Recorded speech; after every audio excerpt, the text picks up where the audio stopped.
Olá, queridas, queridos e queridos, 2023 foi um ano quente, o ano começou no dia 1º de janeiro, batucando pesado com o Lula subindo a rampa, com o Raoni, com aquela multidiversidade inteira, com aqueles milhares e milhares de pessoas espalhadas pelo Palácio, e continuou já numa semana, dia 8 de janeiro, com uma tentativa de golpe, com aqueles terroristas, e a gente cobriu tudo, olho no olho.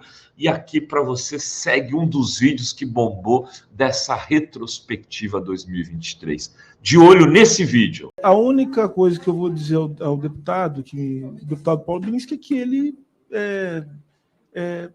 ele me dê acesso a esses estudos. Eu gostaria de tê-los, esses estudos, para verificar como isso... Não, se é dado, ele vem de algum estudo. Não existe dado que não venha de um estudo. Não existe isso. Isso é uma questão científica, deputado. Então, se é dado, ele foi produzido com método científico e com estudo.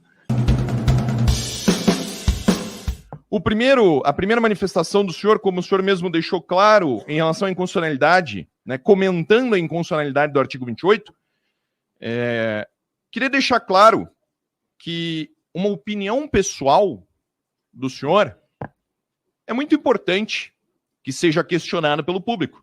Afinal de contas, o senhor é funcionário público, representa o governo Lula e suas ideias, seus pensamentos, a forma como o senhor se presta na vida pública e privada é que vai determinar as decisões políticas que o senhor toma no dia a dia. Então, o fato de se tratar de uma opinião pessoal não torna essa opinião irrefutável ou impossível de ser atacada ou criticada. Em relação à inconstitucionalidade do artigo 28, que o senhor mencionou, da Lei 11.343, curioso como o senhor menciona que o Supremo Tribunal Federal poderia decidir sobre a descriminalização do uso de entorpecentes no Brasil. Veja, isso é uma ofensa à separação de poderes. É uma ofensa à competência dessa casa, que já decidiu, por intermédio da Lei 11.343, que o uso de entorpecentes no Brasil deve ser criminalizado. Essa é a posição do povo brasileiro externada pelos seus representantes. Então, qualquer espécie de crítica vinda do senhor significa, sim, uma ofensa à separação de poderes, uma ofensa à competência dessa casa e, novamente, uma tentativa ditatorial do governo Lula de tentar intervir na segurança pública, nos costumes e no que é claro para o povo brasileiro. O povo brasileiro, o povo de bem, não quer entorpecentes em sua casa, não quer que os seus filhos façam uso de drogas. O brasileiro de bem quer sim que as drogas sejam criminalizadas e que elas não façam parte do dia a dia das famílias, destruindo as nossas famílias. O senhor cita que é uma questão de saúde pública. Pois bem, senhor ministro, eu convido o senhor a visitar um espaço na cidade de São Paulo chamado Cracolândia. Na Cracolândia, o senhor vai ter a oportunidade de visualizar a destruição da saúde pública. Não existe questão de saúde pública relacionada às drogas, a não ser o fato de que as drogas destroem a saúde do brasileiro. Se hoje, senhor ministro, nós pudéssemos escolher ter ou não ter drogas no Brasil, pensando única e exclusivamente na questão da saúde, o senhor pode perguntar para qualquer médico, para qualquer profissional da saúde, ele diria: as drogas causam somente destruição da saúde do povo, da saúde física, da saúde mental, da saúde moral e da saúde espiritual do povo brasileiro. É por isso que a legalização ou a descriminalização das drogas deve ser, sim, uma pauta dura que a direita vai defender sempre no Brasil. Nós não queremos drogas na nossa sociedade. A sociedade brasileira não quer drogas na sua vida. A Cracolândia promoveu a destruição do centro de São Paulo. E todos concordamos que não há solução a não ser uma posição de saúde pública, a internação compulsória. A verificação de que a única forma de livrar essas pessoas do vício é a utilização de drogas que são prescritas dentro de alas psiquiátricas. É a única forma de salvar a vida dessas pessoas. É isso que o senhor está discutindo. O desencarceramento, né? Isso é um tema muito caro de todos nós aqui. A maioria, policiais militares, policiais civis, federais, rodoviários federais, com experiência real. Eu vou usar uma palavra aqui que eu tenho certeza que todos os meus colegas conhecem. Os senhores sabem o cheiro do ladrão. Os senhores sabem o que é estar perto do criminoso, do traficante. Os senhores não estão estudando a criminalidade através de um livro. Os senhores não estão lendo Foucault. Os senhores estão pondo a mão no criminoso. E isso faz a diferença. Porque nós sabemos que a mentalidade criminosa que leva ao tráfico de entorpecentes, ao uso de entorpecentes, não se esvai simplesmente pela legalização da droga. Legalizar a droga não vai permitir que esses criminosos deixem de praticar outros crimes, porque o que eles têm, na verdade, é uma personalidade voltada ao crime. O senhor cita experiências internacionais. Pois bem, aqui está o Uruguai, nosso vizinho mais próximo. Eu vou descrever para o senhor aqui uma experiência internacional muito próxima. A descriminalização da maconha no ano de 2013. Pois bem, nosso ministro, senhor presidente, em 2016, a Diretoria Nacional de Polícia do Uruguai anunciou um aumento na apreensão de maconha ilegal. Então quer dizer que em 3 anos de legalização da droga, a apreensão de 2015, que era de 2,5 toneladas de droga, de maconha, passa em 2016 para 4,3 toneladas de maconha. Ou seja, fica claro aqui, lógico e científico, para Vossa Excelência analisar um dado que mostra que a apreensão de maconha no Uruguai quase que dobra em 3 anos depois da legalização. Então, quer dizer, legalizar a droga, descriminalizar o uso de entorpecente, não coíbe o tráfico, não diminui o tráfico de entorpecentes.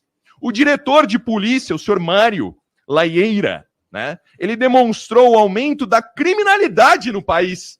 Então você vai lá, descriminaliza, legaliza a maconha para diminuir o tráfico, para diminuir a criminalidade. O que você consegue?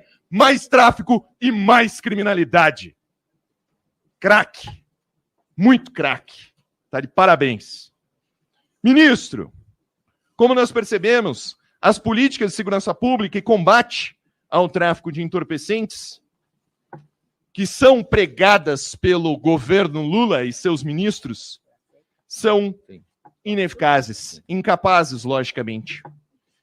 Ontem mesmo, o ministro Dino esteve aqui e falou, né, ele explicou como que ele ia combater o crime organizado no país, dizendo que aumentar o número de armas na mão do cidadão de bem não diminuía o número de crimes ou de homicídios. Eu vou aqui, então, às perguntas, senhor ministro, por gentileza. Pergunta número 1. O PCC, em declaração pública, disse que mantinha um diálogo cabuloso com o PT, ao qual o seu presidente da República é filiado. Eu pergunto, senhor ministro, é por isso que o senhor e o governo Lula apoiam a legalização da droga? Para aumentar o volume de drogas circulando no Brasil? Número 2. Estou encerrando, excelência. Segunda pergunta. O senhor, ao contrário do ministro Dino, tem capacidade de enxergar a relação de causa e efeito entre a descriminalização das drogas e o aumento da criminalidade? Sendo ministro dos Direitos Humanos, é esse o seu objetivo? Aumentar a criminalidade no Brasil? Primeiro, o deputado fala a respeito de como minhas posições pessoais, elas podem ser contestadas. É isso que se faz numa democracia. É óbvio que podem ser contestadas minhas opiniões pessoais. Desde que fique muito evidente o que são minhas opiniões pessoais e o que são diretrizes de governo. As minhas opiniões pessoais, nem sempre elas se tornam diretrizes de governo, e ainda bem que assim seja. Porque, numa democracia, o que nós fazemos é construir isso em torno de um diálogo. Aliás, numa democracia, nem as opiniões pessoais de um presidente elas se tornam diretrizes de governo, porque tem uma coisa que chama Constituição Federal, e legislação, e que necessariamente faz com que as questões pessoais elas não possam tornar diretriz de governo. Aliás, isso é uma coisa que se estuda desde o século XVIII, né? Então, acho que é importante saber a respeito disso. Outra questão importante é em relação à ideia de que, eu não sei se eu entendi muito bem, mas que a contestação da constitucionalidade do artigo 28 da Constituição Federal ela seria uma ofensa à separação de poderes. O senhor fala do governo Lula, enfim, eu não sei se eu entendi muito bem, mas, de qualquer maneira, eu quero só esclarecer uma coisa. Controle de constitucionalidade está previsto na Constituição. Ou seja, a possibilidade de contestar a constitucionalidade dos atos normativos é uma previsão constitucional. E ao Supremo Tribunal Federal, na verdade, não só o Supremo, mas em termos de controle, nosso controle é concentrado e difuso, tanto o Supremo Tribunal Federal como o Judiciário, de uma maneira geral, que pode definir sobre o controle da constitucionalidade das leis e tratados internacionais. Portanto, não se trata de separação de poderes, mas se trata do exercício da competência que cabe a cada um dos poderes. Eu fiz um comentário, como eu já disse, sobre uma ação judicial que tramita no Supremo Tribunal Federal. Agora, se o parlamento acha que, eventualmente, está havendo uma invasão, eu acho que essa é uma questão que deve ser resolvida entre as instituições. Mas eu comentei uma ação que tramita no Supremo Tribunal Federal e que segue aquilo que se conhece, pelo menos desde o século XVIII, que chama controle de constitucionalidade. Né? Por acaso, deputado, eu sou de São Paulo, né? Não sei se o senhor sabe disso. Conheço muito bem aquela região do centro de São Paulo, chamada Cracolândia. E eu diria o seguinte: a Cracolândia, nós sabemos que se espalhou, né? Mas a Cracolândia ficava num lugar de São Paulo. A Cracolândia acabou de se espalhada, né? Para São Paulo, para o centro inteiro de São Paulo, né? E esse é o resultado de políticas que algumas pessoas defendem, né?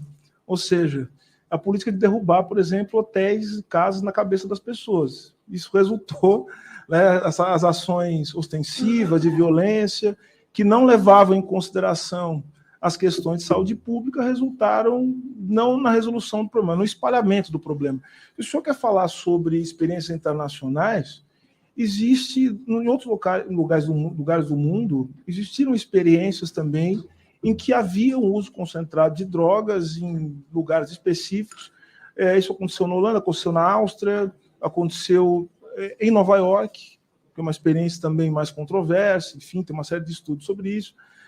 E, pelo que me consta, pelo que a literatura mostra, os estudos mostram nesse sentido, todos os lugares em que, na Alemanha, lugares em que havia um uso de drogas em céu aberto, em Portugal também, enfim, isso foi resolvido com uma mistura inteligente de políticas repressivas contra o tráfico, mas, ao mesmo tempo, também cuidando dos usuários, das questões relacionadas à saúde pública.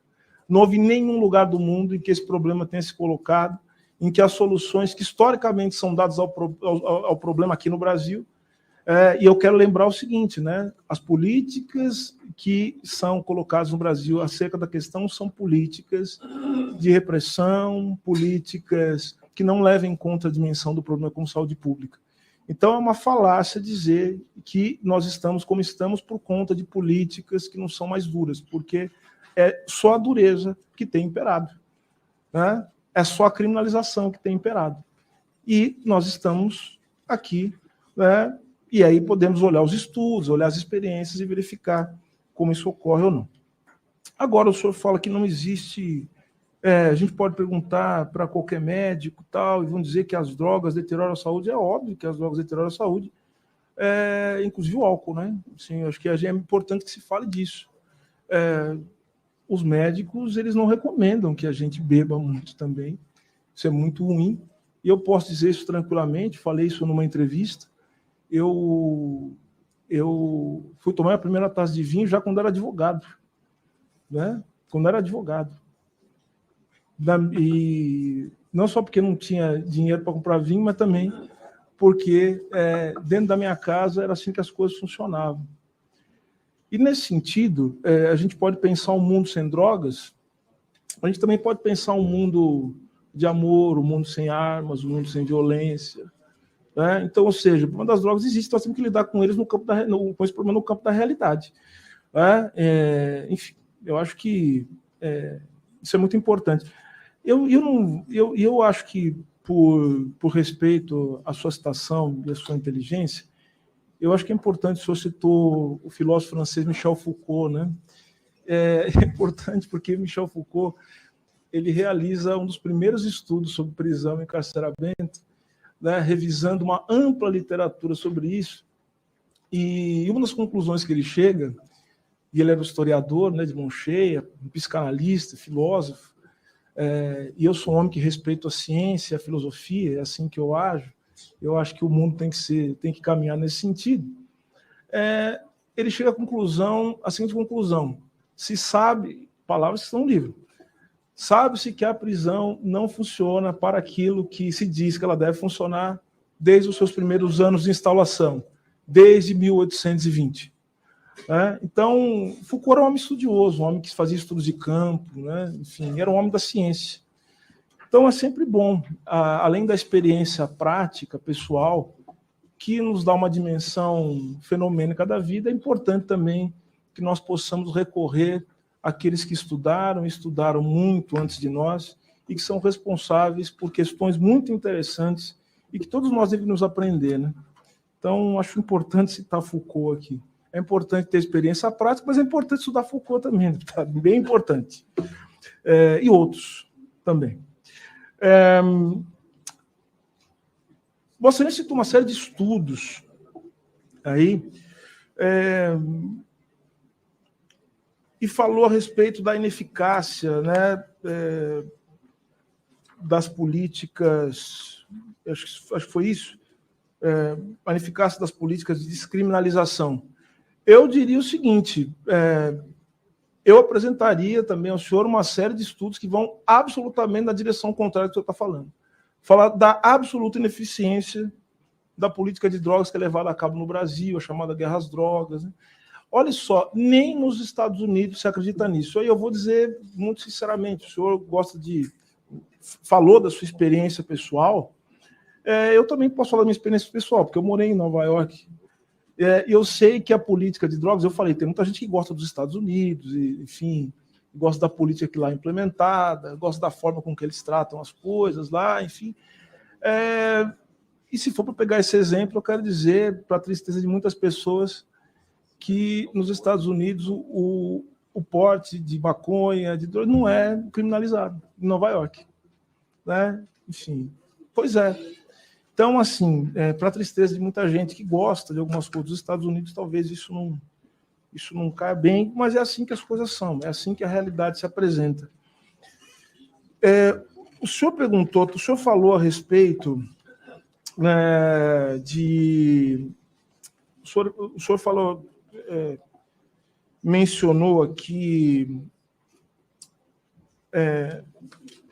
falou a respeito mais uma vez, do artigo 28 da Constituição. Eu quero dizer que isso não é absurdo, porque a própria legislação brasileira já prevê uma série de hipóteses em que o uso de drogas ele não é tratado como um aspecto da criminalidade. E, por fim, o senhor pergunta sobre se eu não enxergo que há uma relação entre o aumento da criminalidade e a descriminalização. Com toda sinceridade, não estou vendo isso, porque, na verdade, como eu falo, as experiências dos outros países não têm demonstrado isso, e nós não temos uma política de descriminalização. Quando nós tivermos uma política de descriminalização, nós vamos ver se de fato isso está acontecendo. Isso não está acontecendo. Em relação às suas ilações a respeito da relação entre o Partido dos Trabalhadores e o crime organizado, eu vou me furtar a responder isso, porque isso é de uma disfarçatez, e é tão fora de propósito para o que a gente se propõe a vir aqui, que eu nem vou responder essa questão, porque considero que isso não é uma questão, mas é uma provocação que não está à altura do Parlamento brasileiro. Ministro, eu não citei estudos, eu citei dados. Eu queria que o senhor comentasse, então, a questão específica do Uruguai relacionada com a descriminalização, a legalização do uso de drogas, como houve um aumento da apreensão de entorpecentes e um aumento da criminalidade. Eu queria que o senhor comentasse, então, por gentileza. Ok, obrigado. A única coisa que eu vou dizer ao deputado, o deputado Paulo Bilinski, é que ele me dê acesso a esses estudos. Eu gostaria de tê-los, esses estudos, para verificar como isso. Não, se é dado, ele vem de algum estudo. Não existe dado que não venha de um estudo. Não existe isso. Isso é uma questão científica, deputado. Então, se é dado, ele foi produzido com método científico e com estudo.